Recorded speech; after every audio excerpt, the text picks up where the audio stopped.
Greetings. Greetings, my friend. Come on in. Thank you very much. And I thought today would be a craftwork mug day. That is pretty good. And you know what? I love that I also changed my mug today. That looks handcrafted. Did you? And the drink, it's up. Now I'm drinking cappuccino. Of course. How nice. How frothy and fun, like you.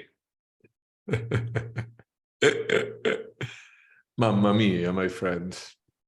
Come stai? Come stai, Timo?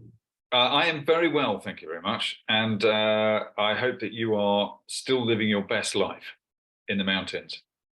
Yes, and it's I this is a fun thing, super short. So I have an intensive starting tomorrow for 3 days. Tomorrow, Saturday and Sunday, someone will come here and we'll spend 3 days together for coaching. And turns out that like we had glorious weather until like yesterday, and then like yesterday was super stormy, and it will be for the entire weekend. Okay. And I was noticing with interest that, because then I told my business partner, "Oh, look, this is how it's gonna be," and he was like, "Oh, pity," you know. And I was with interest today. I was walking back because I had to bring the car to the mechanic, and I was sending a message to the client, just look, bring something warm because they're coming from Rome. That's a very different weather. Yes. But as I was thinking, I was like, man, this is gonna be so cool. So cool that the weather is like that, because you see the mountains and this heavy low clouds wrapping them, and the atmosphere is going to be just so perfect. And only after I realized, like, oh, that's interesting, because I mean, I feel like years ago this would be like, you see the one time that we have an intense, you have to stay out and it's bad weather, it could have been sunny, and those things seem coming from the weather. Well, of course you're upset, it is crap. And no, we add it on top. Yes. It's a feature, not a bug. Yeah, exactly. Okay. Very nice. Well, I wonder if that gives us a cue to our theme today. What would be the word there? There's a leadership theme that we've quoted a lot since rewatching an old Star Trek years ago. And it's this phrase. Caroline's found she uses it a lot at work in her head: turning a disadvantage into an advantage. Yeah. How to, a lot of it is reframing it in your mind. There's the idea of playing to your strengths. But also in leadership, I think you have to pivot in moments and work out how to see what the gift is wrapped in the thunderstorm coming down the mountain.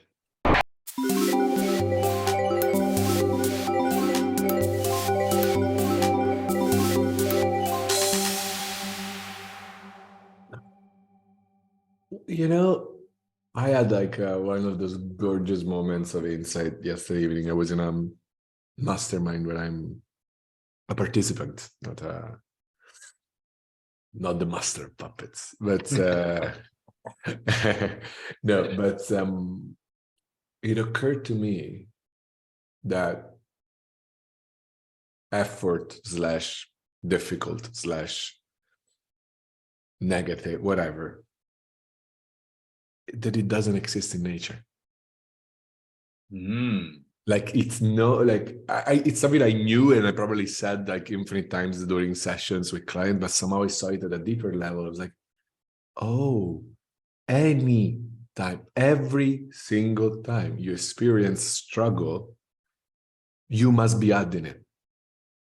Yeah. There's no other possibility. Like, it's not ever coming from like, no. It's I'm experiencing effort because it is a complicated situation. Like, that's why, no, it doesn't exist ever.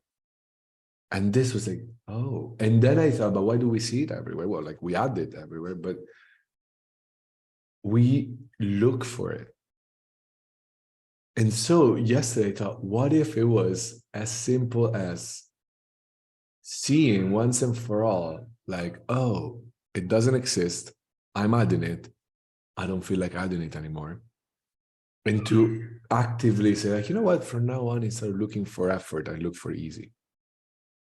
Mm. And let me clarify, it's not about the actions to take. See, it's not about, well, so you're saying always take the easy choice. No, no, no. It has nothing to do with what choice, it's the experience of it. Mm. Right? You could do something that, like, oh yeah, well, I have to like go and confront my boss. And you're like, that's hard, so I'm gonna choose easy, I'm gonna ignore it. No, no, no, no. Go do it. If you know that that's the next step, go do it. All I'm saying is don't add hard on top. Yeah. Because if you look for an easy way of doing it, you will. Like if you look for an easier experience, that's what will come. Because if you stop adding complicated, it won't be. It just can't. It just cannot be. Mm. Mm. I'm trying to put words around something that shifted. It is way more profound than what I'm saying. Yeah. But I hope that something passes. No, I get the sense of what you're talking about. There's an immediate barrier there, which is the word easy, an important word to you, a key word to your work. But my goodness, we're uncomfortable with the word easy, aren't we? Protestant work ethic shame obviously runs very, very deep, whether you're Catholic or whatever your faith or heritage is. Good Lord, in the working world we have, it's steeped in that idea of if you're working hard, you're doing good. But my goodness, can you work hard at getting in your own way, right? This is pretty basic. So the word easy is scary. It is, and that's exactly, yes, that's it. Because when I say like we look for hard, it's because we respect it, we want it, right? And that's why I say it. Maybe it could be as simple as, oh, maybe we were just wrong the day that we decided that hard was the way. So you see, if we have the power of making anything easy or hard, and we are deeply convinced that hard is better than easy, we will make most anything hard. Right? It's just because it's not even about, oh, well, like it's crazy. Look how many hard things happen in my life. Like, it's not a coincidence. You're making it. You're adding. It's like, look, if someone would tell you, listen, this super bitter, disgusting tasting thing, well, like it's a superfood. Seriously, like sprinkle it everywhere. It's gonna make any food better. We will, and then you'll be like, but the funny thing with the metaphor is that in this case, we are not necessarily aware we are adding it. But we're like, yeah, you see, life tastes bitter. Anything you try, almost anything you try worth taking is bitter. But you know what? At the end of the day, you got in good nutrients, and that's what you want. Like, and then we go to, and people asking for help to manage bitterness better. But we don't see we were adding it in the first place. We're trying to manage bitterness better, but we don't see we were adding it ourselves in the first place. Yes. And you're getting to the root of the working world. The whole world system is life is hard, it's bitter. That old-fashioned phrase always said by white folks who've never been near a rainforest, it's a jungle out there. It's that Gordon Gekko thing, that idea that still sits underneath all the expectations of our everyday business. You've got to fight and compete, and it'll be hard. And if it's not hard, you haven't done it right. Yeah, that's the very you're tilting at the very foundation of our world system, mate. on a Thursday, crikey. That is radical, isn't it? Like, yeah, you're right. You say if you're not experiencing stress or hardship or struggle, you're not doing it right. So basically, we created without knowing ourselves a world where we have two choices: either we suffer or we feel like we're wrong. Yeah. Like you suffer, you're doing it wrong. And then like, yeah, man, I don't understand how many people like are suffering or feel like failures these days. Those are the only two options we gave ourselves. Mm. And it doesn't have to be, you know. Yeah. It, Yeah. You're making me think of two things. One that seems comparatively trivial. You mentioned it just now. I'll come back to the other one. The first one is fitness, the fitness industry. I saw Jamila Jamil talk about her sort of new campaign against fitness as it's been, where you have to basically have gone to the gym for 3 months before you can go to the gym in order to look the part. And it's meant to be hard. And we all know the cliches about hard work at the gym to get looking the way you are. We all know. And it's sort of until you get to the point where you are addicted to the rush, it's sort of joyless. And yeah, it takes work and it takes commitment and regularity and it takes habit breaking to get healthy in a way you don't notice anymore. what does it do? Well, I guess I'm just tilting at the idea that that has to be a mental hardship from the get-go. I don't think it has to be. I'd say that habits, from my experience, is that habits are something you form over a bit of time, and it takes some conscious decision making to keep going. So there is, I guess, pain involved. But the idea that the whole experience of getting fit or having commune with your body is hard and negative. That's a very deep psychology. That doesn't sound good. So how hard did you work on your habit of going to the toilet? Yeah, like that's it. Like because the assumption is, well, like normally, given that naturally I would have zero natural inclination for thriving, given that my body by itself wants to die. Well, then I have to create a habit to teach my body to be healthy. Yeah, what is it though? Or we're back to it looks like that because we keep adding the bitter flavor. Yeah. And then we're trying like, well, given that, fitness and health are a bitter soup, maybe we can put some honey in it, or maybe we can work Yeah. on it to. Yeah, but do we see that we are creating it like that in the first place? And listen, it's not believe me or anything, just look at the experience. And the truth is, every one of us has those moments of, I don't know, I went for a run, I went skiing for an entire day, whatever, and you loved it. And you come back home and you're tired, but it's not, oh man, stuff, but you know what? I did well, day 32 of my habit building, good. No, you're like, wow, what a day. Sure, the body needs to rest, but you'll know when it needs to rest. Yeah. I noticed with this is something that I heard a colleague of mine and a friend of mine like years ago saying, and I don't think I heard it properly in its power. When I was talking about this, I was really like, I want to Ryan take good care of me and my body, and diabetes and all of this, and we were talking about that. And he basically, I don't remember exactly what he said, but what I heard was something like, well, have you considered that maybe your body wants to be healthy? And I was like, it's true. I was talking like it was my job because it wouldn't happen otherwise. And from that day, I started noticing with interest how often I actually knew, for example, hey, take a break, stretch. Hey, the body constantly sending signals. Hey, you know what? Maybe just wake up, do something, whatever. It was all there. The difference is like, yeah, no, I can't listen now. Yeah. I know I can't possibly be, you know why? Because if during the workday, if any time between 9 a.m. and 5 or 6 p.m., my body tells me, hey, just take 5 minutes, do some stretching, right? Or go for a run and lunch. It would be too easy. It will feel like I'm not working hard, and I will feel guilty.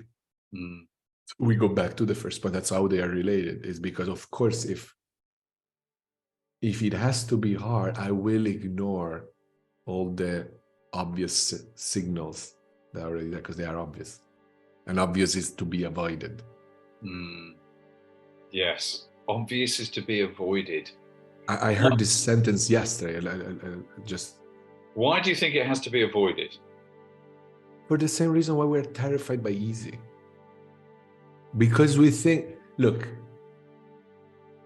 if in a world where we measure progress by struggle, where we measure our contribution by struggle, then think about any situation where you showed up and there were people, there was maybe something to solve, whatever, and you're like, yeah, guys, this something occurs to you, you share it, and man, like, dude, you saved the day, it was incredible, like I didn't know what to do, that was genius, thank you so much. And the answer will be like, oh guys, I did nothing. No, I don't thank me. No, you did. You contributed. It's just like it didn't feel hard. So you yourself feel like, no, I didn't do it. So we measure our progress and our contribution by struggle. And so if you find a solution that is obvious, you can't claim it in a way. That's why we avoid it. Like, Yeah. it's like a no-brainers. I think anything could be a no-brainer. We don't want it to be. Yes. Well, because what's lurking very not below the surface at all here is the whole idea of adding value. I'm getting paid to do something, so I've got to be seen to add value, and that must be process. See, that's the thing. We don't charge for value, we charge for effort. We think we do, but like, if you think about it, Yeah. we are used to price ourselves, whether it's an employee job or as an entrepreneurship or anything, it doesn't matter. But the point is, I can charge you more or less depending on how hard or easy it is for me. Yes. That's why we don't want it to be easy or obvious, because like, oh yeah, but then then I'll be broke. Instead of seeing that value is what matters. Right? If it's like, if my car has a problem and I bring to the mechanic, it's like, oh, here, tuk. And I go, wow, thank you. Right? Instead of, yeah, but we will be the first questioning, right? Like, yeah, but you only press the button. You wanted the car to work, right? Yes. Does it work? Yeah. That's we're so obsessed with us and others to look for like, no, I will be way more comfortable paying you that amount if I saw you break down the car and build it again and then press the button. Yes.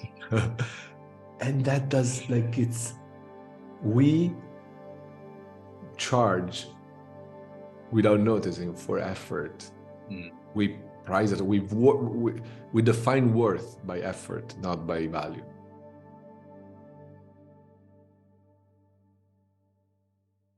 Yes. Yeah. And that's why we make it hard. And we think that the effort is the value. That's why we keep getting confused, rather than the effect, the solution, the real value. So what makes you a good leader? Like, what makes, you're like, yeah, but like, one thing is to be a leader at the local pharmacy, and one thing is to be leader of this multinational company. But the truth is, why?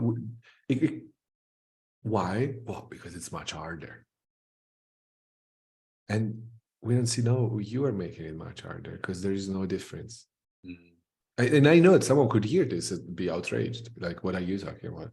Yeah, because you've never run a multi-million-dollar company with 1,000 employees. You're responsible for all this thing. All I know is that the job is the same. You show up, you try to bring your best creative ideas, your best capacity of communicating, your best solutions at the office, and that does, eventually you stop, you go to sleep. Like, it's not, and there's no such thing as a choice that is bigger than other. As I was saying at the beginning, it doesn't exist in nature. See, in this conversation yesterday, there was this person, it was shocked. They started crying. Thought it was cool. Because they started sharing, like, yeah, what happened between our last call and now? Apparently, I bought a house. They're okay. But what truly changed my world, like it's really like shifting my foundation, is that I saw for the first time that there was no difference between buying a house and choosing what pasta to eat this evening. And the fear is like, yeah, but if you would just look at it like, okay, I have to buy a house. Let's see. The terror is no, you would end up wasting money or whatever. But it would be, because we're all convinced by this. Huh? But would we? Because it seems to me that it's so much easier to choose and to not make mistakes when we're clean, when we're feeling good, when we're lucid, when we're not rushed, when we're not like, no, I need the house, absolutely, no, this has to happen to me. When we are absolute clarity. Yeah. So the idea that restrict that clarity so that we don't make poor decisions doesn't really stand up to scrutiny. No, it doesn't. It doesn't. But the reason we do is that we don't see we are doing it ourselves. We think it's a feature of the choice. It's like, no, a house and dinner, two different things. They don't see that we are creating the house, because without that, it would just be, oh, the house. I guess it's to do partly there. It's to do with the sense of, well, I could say consequences to sound dramatic, but responsibility. The idea of things that will be tied to you, to that choice. Not much will be tied to you if you, choose pasta over rice or something non-carbs. But once you bought a house, biggest buying decision of your life, then what you're picturing is the repayments and a commitment for 30 years. Yeah, you're right. So let's really first go out, get drunk, and then make that choice. Yeah, I agree. Well, that's how we do an awful lot of big decisions. It's a lot easier then. See, that's the thing. I get that that's the story, like, well, but one thing is, in my company, if I make a mistake, there are hundreds, thousands of people and families on the line. Good. So why are you making it harder? Yes. Right? Like, because somehow it's just, we don't know who we are. It's just a misunderstanding. We think we're worthless pieces of something. Yeah. That's it.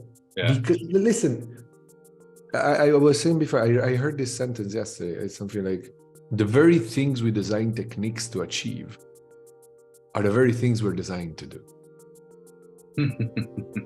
But we don't know, right? Like, so we design techniques and processes to make sure we decide correctly but we didn't know that without all that mess, we're perfectly capable of being creative, of seeing a solution, of waiting, of not being rushed, of considering all the options. That is all natural, unless we get in the way by trying to simulate that because we didn't know it was already there. That, as I said, if we didn't know that the food wasn't bitter by nature, we wouldn't try to have all these strategies in the kitchen to make bitterness more palatable. It was, imagine like you have this incredible cake sprinkled with this bitter stuff. And so that like, yeah, but sweet is nice. So let's make it sweet. No, you don't need to make it sweet. And the best you get is a bitter thing kind of covered in honey. It could work. But if you knew that if you weren't adding all those bitter flavoring on the cake in the first place, the natural flavor of the cake was delicious and sweet. But it's all about, do you know the nature of you in this case? And as leaders, the question is, can we really afford to deal with tools, assets, including ourselves, without knowing what we're using? I'm thinking about circumstances here that make that seem easier or hard. And on the one hand, there's the person who's risen up through management, and management as opposed to leadership will bog you down in everybody else's problems and lots of systems. So it's very hard to get that lightness that is implied in the way we're talking. But I couldn't help thinking near the beginning, well, I think that's the story we will all feel. What happens when you have 12 people in your team who report to you directly, all with their problems, all with the things to solve and their emotional issues? That clogs the bandwidth. That heavies the lightness. Look, that cannot do that. Because if it turns out that, yeah, indeed, you're kind of like screwed, because do you have more than 6 people? Yes. Well, that's hard. That's just how it works. You know, do you work in the pharmaceutical industry? Yeah, I'm sorry, because that's just inherently harder than interior design. It's just how it is. Sorry. You know, like, if that's the truth, there are a lot of things that don't make sense, because somehow not everyone with 6 employees or more feel hard or stress, and even the people who do don't always do it. How is that? How is it possible? You know, if money, right? Like, well, do you have below this number? Yeah. Tough luck. That's it. That's worry. It's just how it works. A bank balance with that number in it generates worry in people. It's a magic, like, it works like that. But nobody worries all the time with the same number in the bank balance, and not to mention the fact that different people with the same bank balance will have very different experiences. Yeah. So we got to decide. And I'm not, but we are acting like it works like that when our experience is telling us it doesn't. Yeah.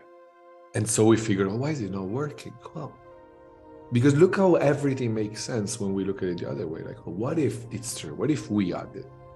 Anything is what it is, and then we have the power of experiencing it as hard, easy, difficult, worrisome, whatever, with our thinking.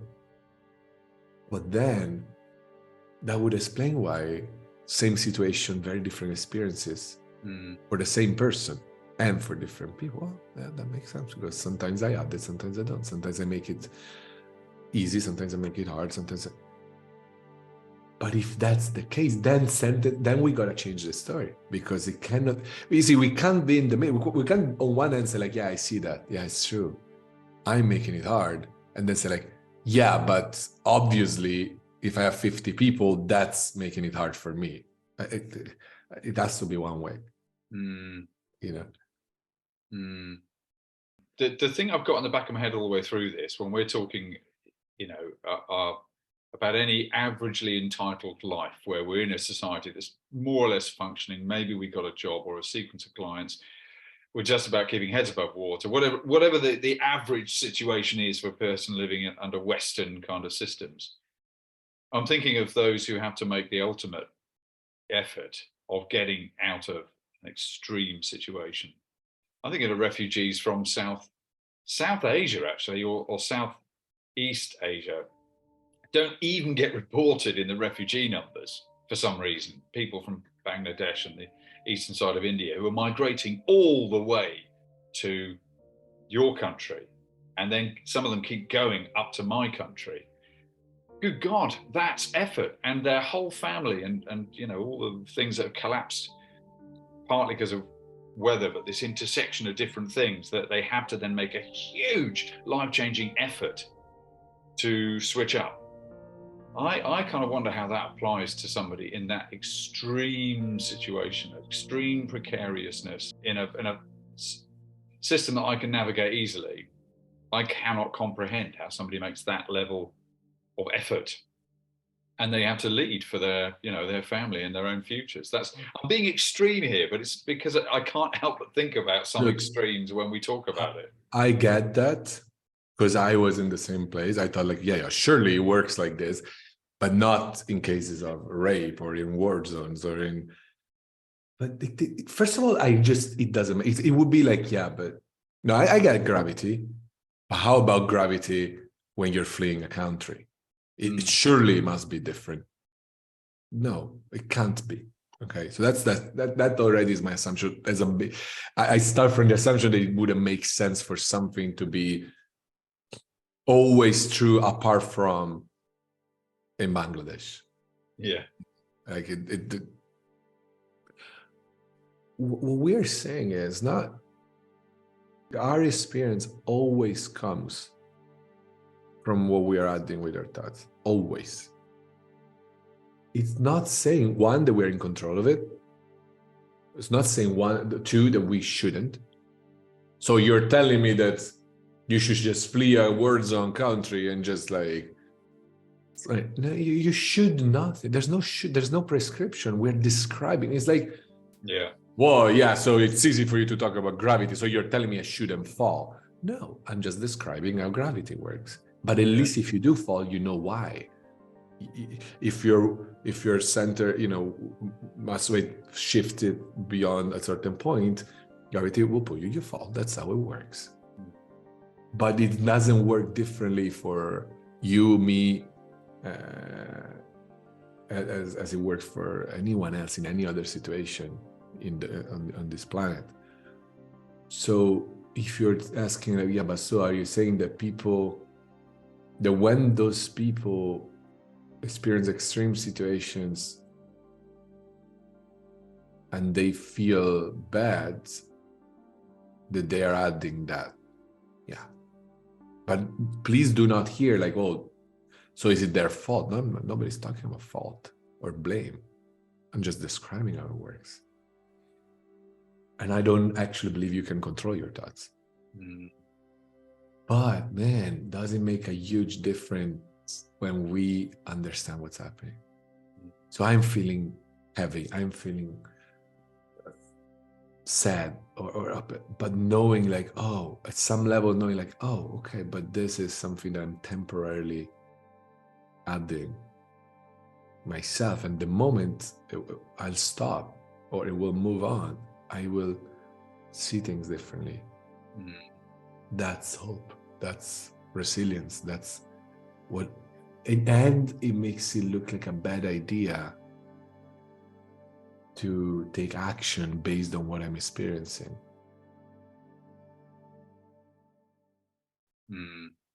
See, like in the moment where everything looks bleak and there's no point and what I've been doing, and anyway, but it doesn't have to be an immigrant. It could be anyone.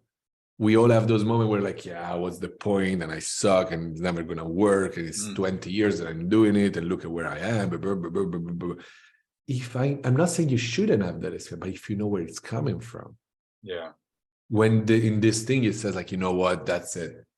Screw this. Just set the whole house on fire and leave. Yeah, you were like, eh. I found myself singing a song this morning in the shower, and I have no idea why. Almost half composing a song entitled "Leave Me for Dead in a Ditch," and I was sort of singing this "Leave Me for Dead in a Ditch." I've got nothing new left to pitch anymore. More than 10. I'm halfway through them. So I can't bitch anymore. Something like, I don't know why I was singing this. I just looked at myself in the mirror and thought, oh, I'm getting old and I haven't got any ideas anymore and I don't know. And you should probably just cut your losses and leave me for dead. And I was singing this cheery musical number. I love that. And I don't know why, because I'm not dealing with depression consciously at the moment. It's purely that I think the effort of being a leader on your own, there are days when, I've got nothing in the tank to get this thing done. And it definitely comes. But look, if you know it's not a coming, like, cool, great. I'm feeling really low today. What's that? Well, it's because the client said no. It's because then you will look for permanent solutions to temporary problems. The disaster. That's a definition. Yes. Definition I heard yesterday about suicide. And I'm not saying to be disrespectful, but I'm just No, saying I understand. it's a permanent solution to a temporary problem. But if we don't know it's temporary, if it looks like, no, this is the world is doing this to me, there's no escape, but then we do things we might regret. See, if I am feeling hopeless about my relationship with my wife because and she's always like this, and blah, blah, blah, if it looks like but that's because this what I'm experiencing is coming from my relationship, is coming from the fact that my wife did that, or from the fact that I did that. Well, then I guess I go for a divorce. But if I knew, hey, whatever I'm experiencing, I am creating it. And the moment I stop creating it like that, it will look different. And I'll be clear, and then I'll know what to do. Yeah. And in fact, this is highlighted by extreme situations when you're in a survival mode. To have an ability to bring yourself back into clarity is even more essential. So if you do find yourself in a survival or disaster, something's gone wrong, and you suddenly need to make a whole new kind of effort, that's precisely when you need to somehow, I don't know whether it's mental bullet time or how you frame it in your head, what you've got to do, but it is that ability to say, okay, let's not just react to the pain point. It's even more vital that we pause long enough to really scope what's happening here and what's coming just from me, and fear and sudden pain and panic. How can I, breathe out the panic and see clearly in order to respond and cope with an extreme circumstance. And isn't it cool that we're designed in a way that when in the moment we need it the most, the first feature of our mind is get clean. Because we're built in a way, we know we're not going to work in our best way when we are full of stories in our head. And when it's not that urgent, somehow we have the possibility of doing it. Yeah. It's not helpful also there, but but isn't it cool to see that, just like, I don't know, when you need it, the body will release a boost of adrenaline, it will do all these things to handle. We are perfectly made. And I noticed with interest that one of the things the body does when you really need to be at your best is it just stop the thinking. Just come here. Yeah. Doesn't, if what was helpful was to really, really get in your head, we would do that.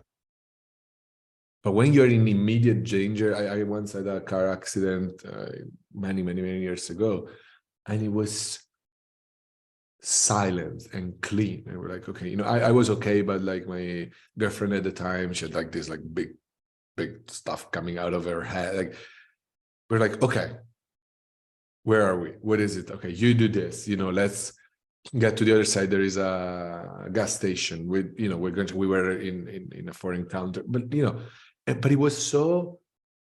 Yeah. It was zero. It was really like, okay, Q, come, okay, pump, boom, okay, hospital, bam, boom. It was just one step after the other. It wasn't hard. It wasn't even easy. I was just there. Yes. Doing it. And that's the proof to me, like, oh, look how we're designed to work. But I back that up because I find when I had to deal with, not that it happens in my easygoing creative life, but when I had to deal with bigger issues or sudden calamities, I tend to go very calm. And actually, I take a beat to look around. It's like an instinct. I wouldn't credit it to me. I just tend to think that way. I've not really been tested in the super extreme, but I think in the face of a big RTA or something, road traffic accident, I think I go very calm and just look around. However, when I'm in the middle of effort and I'm in the middle of my list of things to do, and I'm conscious of the effort I've got to make to get something done by a certain time. If Caroline were to turn up because I got the door open, or somebody just silently turned up and I didn't hear them coming and they say hello, that jump, I explode into instant swearing and panic. For a split second, the surprise will completely flip my gimbal. And I think it's because I'm just in the skein of the tension of the effort. And so I don't see, and I don't, all my physical senses then are tuned on this, whatever this one thing is. And that focus can be, yes, helpful, but in a lot of daily ways, it's not helpful at all because you actually shut down a lot of your awareness. Yeah. And what could be super interesting to look, but it might be another, I think another word for another time could be focus. Mm. Right? Because I don't know, all I heard you say is like, look, when I really need to be at my best, this is what I notice. I'm actually, my experiences of awareness, the size, because guys, like in the middle of an accident, I think you gotta be focused. I don't think you're gonna start thinking about your holidays. So, I'm actually focused and clean, crystal clear. I'm aware. And we mistaken that you described after. It's like, oh, I actually was not aware of what was happening. My bandwidth was smaller. Smaller bandwidth, exactly. So the idea that that's helpful in any situation, to me, it's at least suspicious. I mean, it would be worth dedicating an episode at least to it, because I wish, all I'm saying, I wish, are you sure? Because we take so many things for granted. Like, but that focus laser is, of course, you jump if someone shows up, but it's super helpful because, I don't know, because you just said that when you really need to bring it, this piece is completely different. Do you know what, though? I've got a mismatch between the word focus and the word awareness.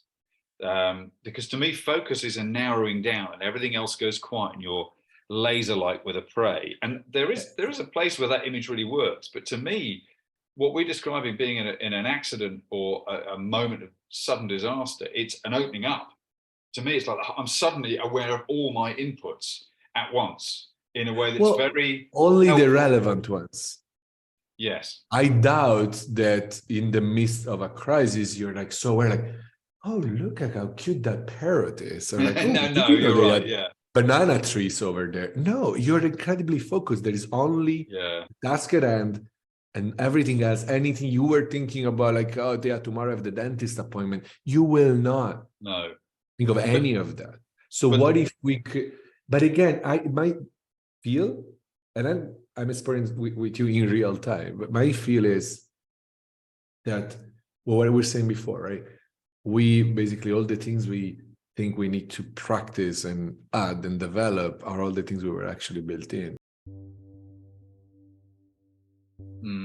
To me, I think it's just a misunderstanding of focus. It seems to me that when we are clean and engage with something, our natural response is to be aware of everything, but keep only what's relevant. Yes. And effortlessly move to like, okay, this and this and this. And in fact, even in production of a music piece, we might actually, because my channels are open, focusedly and clean. So I might have, this idea, like, I hear a thing that I wouldn't have.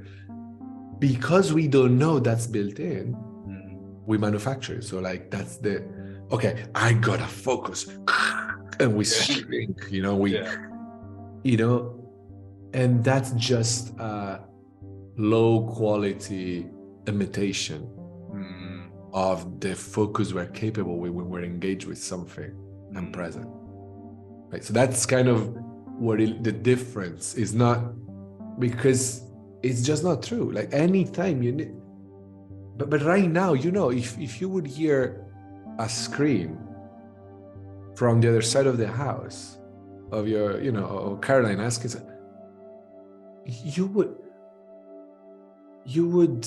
know what to do. I probably wouldn't check my email. You probably wouldn't check your email. You see what I mean? Like, you would be incredible. You would stop. I would disappear from your reality. Maybe you would say, Nico, sorry, gotta check this. Maybe not even. You're gonna be like, I'm going. But clean. Unless we are so busy minded that what stays actually is the worst. Like, oh my God, okay, what happened? Oh, no, no, no, no, no, the attack, this is a disaster. She's probably dead. Oh, no, no, no, no, no, no. But if that was the route you would take, I bet you would be less helpful, less impactful in the situation. Right? So we know that if anything will come, if someone will break into your house while you're in the night, just you answer quickly. Would you rather wake up and feel like clean, no thought in your head, and taking a step after the other based on what's unfolding? Or would you rather wake up, feel like, oh shit, someone's breaking in, we're fucked, this is it. Oh God, God, God, God, God, God, God, God, God, God, God, God, God, God. Which one would you rather have happening? A or B? Yeah, it's A or B question. You just have to say A or B. I will say A. I'll go with A, please. But don't you think it's funny how in our daily life we think B is more helpful? Yeah. So we do that. Oh yeah, I gotta go work. Yeah, no, tomorrow. We spoke about it the other time. How the night before we're already feeling the weight of the day after, because how is making us with less mental space, heavier, more contracted, gonna help us with this big deal that is happening in my business tomorrow? Yeah. I wonder whether here it is the difference. I love your image of the pale imitation of focus. But I wonder whether what's making it not work is that we think we're focusing down, but we're actually crowding in all this other expectation around the focus, so that actually that's loading weight and stress and confusion on it. It's a bit the idea of, I was talking this morning about an episode, thinking of somebody that we know in leadership, and it made me think of an old episode of Battlestar Galactica, where I can't remember the story properly, other than chief engineer was suddenly expected to be captain, I think. And it was a sort of character study on how he was used to focusing on problems in a particular way and suddenly had to be in a much more sense-makery, immediate response situation, and he couldn't do it. He ended up alienating the team. And when a big engine problem came up down below, he actually would rather go down and sacrifice his life to fix the problem he understood to fix than cope with that particular type of leadership right there in the sort of on the flight deck. And I think that can be a problem. When you think you're focusing to get stuff done, you're actually getting in yours and other people's way by trying to fix stuff. And you're only looking at that and not actually being a bit more aware in your focus. I feel like we need another word for open, aware focus. There must be some sort of Inuit word for that sums it up. But I love, isn't that radical what you're saying? Like, oh yeah, we think, but at the same time, I feel, I don't know, cute feelings about this. It's just, oh, cute little us. Like, we just thought it helped. Yes. Because that's what we do. We think like, no, I gotta. But yesterday, again, in this car, my kid came in during the car, and I had a minor snap. And like, oh, leave the. But I was so grateful it happened, because like, oh, I thought I was very focused on this call, but no person at its best will respond like I did with my kid. And that helped me. I was like, oh. And so, yeah, I was kind of focused, but like there was still part of my bandwidth occupied by whatever noise. And that's what made me snap. And I dropped it. And the rest of the call was gorgeous at a deeper level. I wouldn't have noticed. Right? So if we can see that, if we struggle, if we snap at people, if we whatever, those are signs like, oh, I thought I was bringing my best. I clearly am not. Oh, good to know. And I drop, because I know that the natural me is my best. Yeah. It's already capable of focusing, it's capable of expanding, it's capable of a new idea. It's all there. But sometimes we inadvertently shrink ourselves and the shrunk version of ourselves suffers and snaps.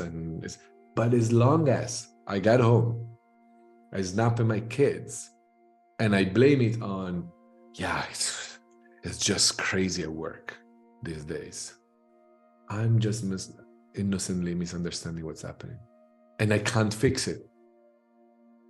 Or I have ulcer, or I have all sort of symptoms like, yeah, well, it's just this is a crazy stuff. But wouldn't it be incredible if you knew, like, oh no, you could have exactly that and more at work. But this is coming from you. You don't have to. Yeah. There's one likely reaction for most people listening to this, which is, this can't be, because maybe snap at the video too. Like, what are you saying? Because you don't know my business. Yeah, whatever. Yeah. But what I invite anyone is to go past that and say, look, guys, you better hope we are right and you're wrong. Because what we are saying is, hey, maybe no matter how far you've already come, how great you are at what you're doing, maybe this wasn't even your best.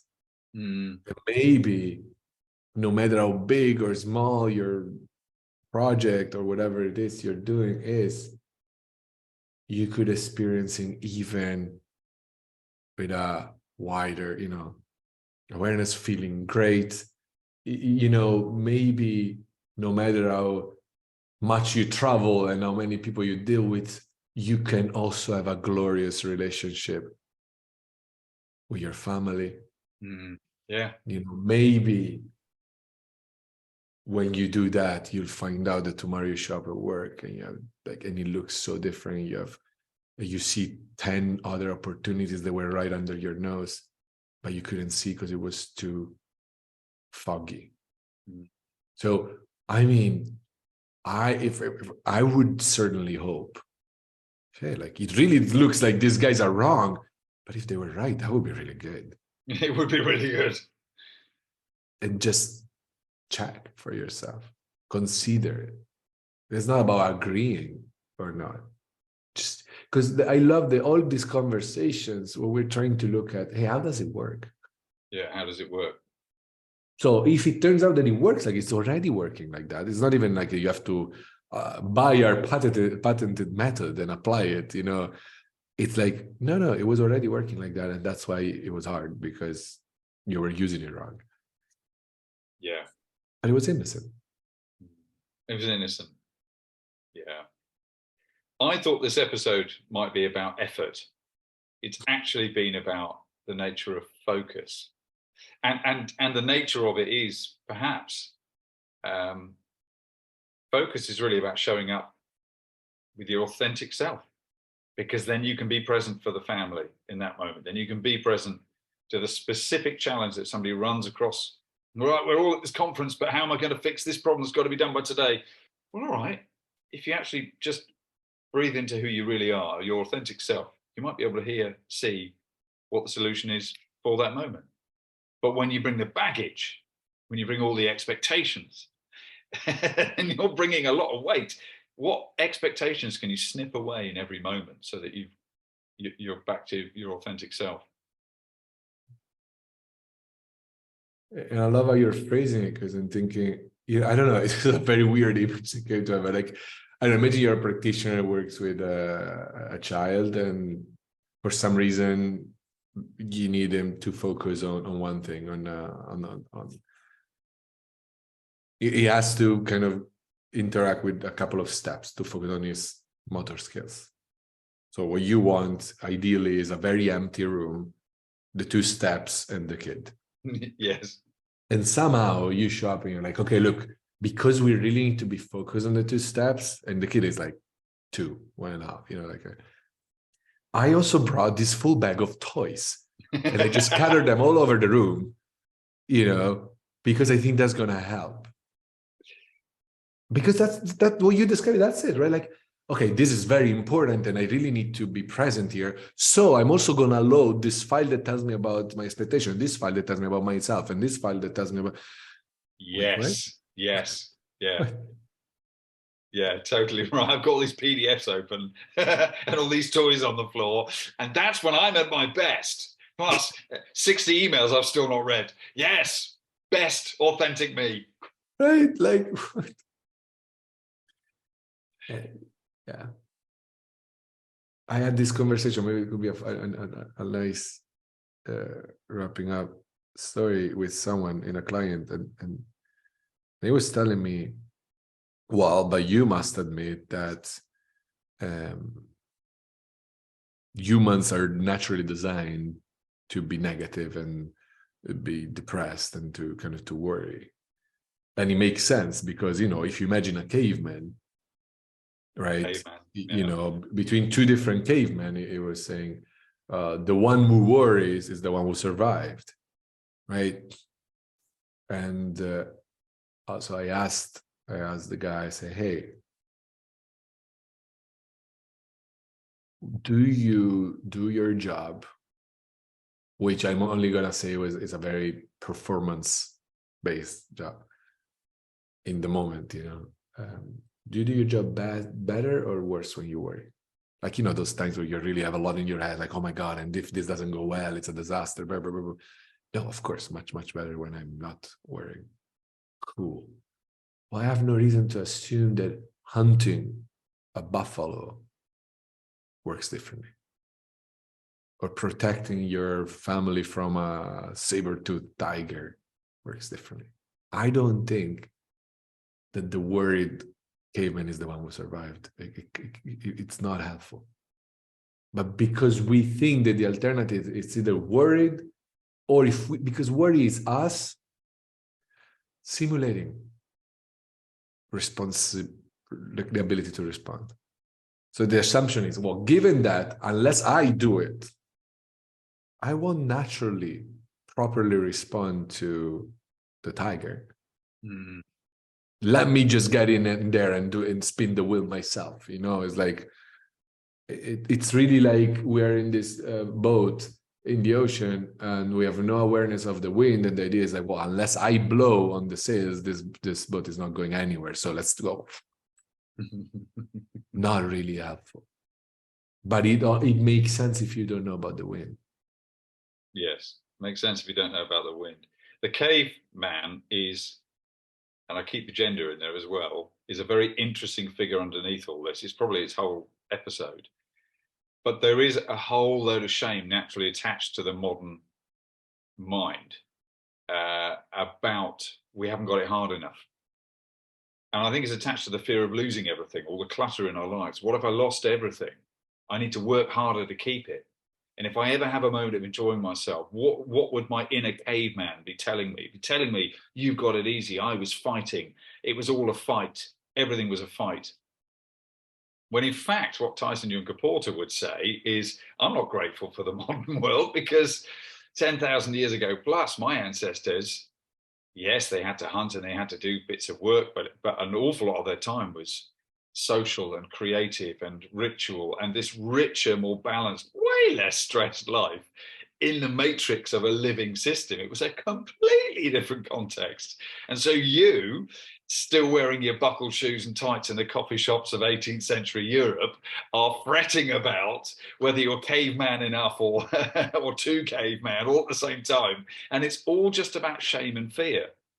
Whereas if you simply show up as you, then you are no different from somebody who did live 40,000 years ago, in tune with their surroundings at that moment. I love what you said. I'll sum it up by saying, you know, it may, because it's true. I feel that if you could ask a caveman, they would tell you life is good. That's my sense. I think we are making up this sense of, oh, that was like a jungle out there, you know, and you every corner. I don't. Also, and you know why? Because I know we are at our best when we're not stressed, when we're not stressing ourselves. Yes. And here we can afford to not be at our best. Most of us live most of our lives at our worst. I don't think as humanity we would have survived if we weren't at our best. You know, if the capacity of just noticing, who knows where it came from, the idea of the fire or cooking. Oh, wait, maybe we could do that. Takes a clean, present, engaged mind. Yeah. Okay. Yeah. So obviously it's just, we will never know, I guess, but I don't think it's funny because we assume this, like, oh, can you imagine being a caveman and the sphere of this and that? No, because I think our species would have gone extinct. It would have gone extinct. And yet here we are as silly, creative, comparatively delicate creatures, generalists, not specialists, as animals in an environment. And we wouldn't have survived if we'd just been brutishly dumb. But no, we figured out we needed art and self-expression and to figure out our inner life, and we needed community, and we needed all these really sophisticated things that take holding space for each other, actually, is a big part of it, but also for yourself. That's how we grew into a civilization. What we're doing is making ourselves more mechanizedly dumb, where we can't think straight anymore because we're bringing all this stuff. It's because we can afford it. Yeah. Like, I think this is a cool way. Like, I see now all the dots connecting. Is a colleague of mine used to work in the sort of hospitality and restaurant business. So with a lot of restaurant owners, and they always said, like, look, the worst times, the ones where we make more mistakes, are not when the restaurant is fully booked, because when it's fully booked, we can't afford to think. We're just bam, bam, bam, bam. We're in that zone. We're present and we're rocking it. It's effortless. The worst times are when the restaurant is like 90% booked, which is a lot of work, but it gives you just enough space to start thinking and start worrying. So you can afford being like, oh man, tonight is crazy. It's so busy. Oh, and table 3, whoa, pain in the ass. Blah, blah, blah, blah. Yeah. Yeah. But so in a way, I guess, it's not that we lost it. It's really, because I don't need to bring my best, we developed innocently the habit of not doing it. I don't need to. So I might, like, you know what I mean? Like, yeah, that tracks. It's just, but that's crazy, because if we knew, like, yeah, it's true. Well, it's true. Like, you know, we live in a world where you could live your entire life at 30% of your brilliance, and you be a king. Because I think the average is 15%. Okay. Yes. So you can afford, as a leader, we can afford, in our world, leaders that work at a minuscule percentage of the clarity and brilliance and innovation and love they could bring. And I say that because the cliche is that the leader is stressed, and stress means you're not doing your best. But we can afford it, and somehow we manage, like, because it's kind. But imagine, and I guess now we're going towards an era where we are maybe already in an era where maybe we can't afford that anymore.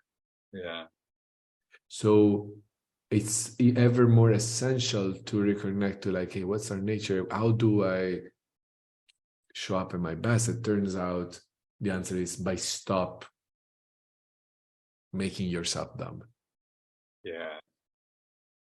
With all the thing, but it's not inevitable. It's not coming from outside. You're doing it.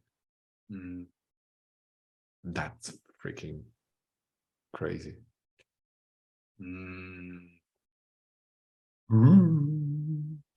Yeah, I think I need more coffee to help me focus. What about you? What is it? I think this was a powerful episode.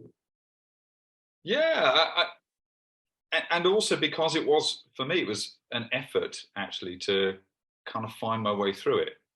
And I'm okay with us actually just holding it and not having an answer. But I have to make myself go, don't find an answer, go with the flow.